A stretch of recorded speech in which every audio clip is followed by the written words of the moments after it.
they do. And again, for your information, housing was a program that has been there with us. You know, it was there in the KANU manifesto. It was there in the NACA manifesto. It was there in the NASA manifesto. It was there in the Jubilee manifesto.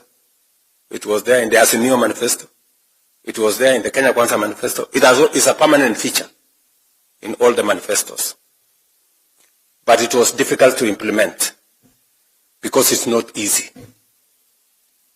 Just for context, my brother President Uhuru and I, we had the big four in 2017. And one of the big four was housing. And we did everything because it is the right thing to do, and all of us agree.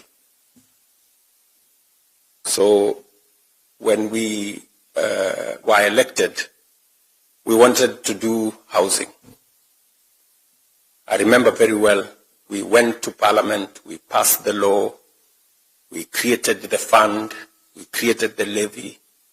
In fact, President Uhuru told me he knew of somebody called Charles Hinga, who was in South Africa, and who was a good expert in these matters of housing. We brought him. We looked for him. We brought him to Kenya. We met him, Principal Secretary for Housing. And then when everything was ready, and we started to collect the levy, and then there was noise. No, this levy, I don't know, these ones are complaining, those ones are complaining, maandamano hapa, nini pale, nini kelele. Then President Uhuru called me and told me, William, si wewe uko na nyumba?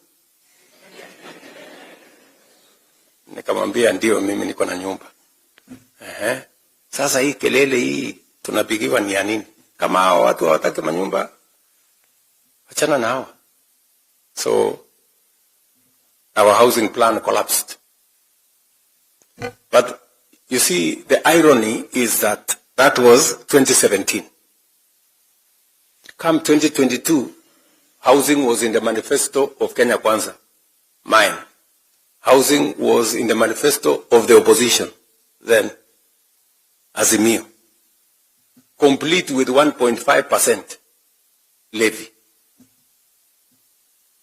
Si mimi kwa bahati Mungu amenijalia nimeshinda uchaguzi. Housing si ndio hiyo iko hapo. Sasa ule Hinga was still PS, so I told him you are not going anywhere. Sasa tufanye hii kitu this time. Akaniangalia, akaniambia hii utawezana na makelele. So the keleles came. I was given new names, Sakayo, I don't know who.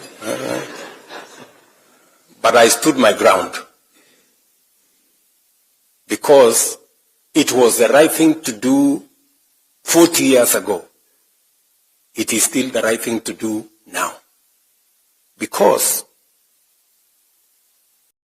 let me give you an example. I invited the president of Singapore. He came to Kenya in 2023. Singapore was exactly like Kenya. Not even exactly.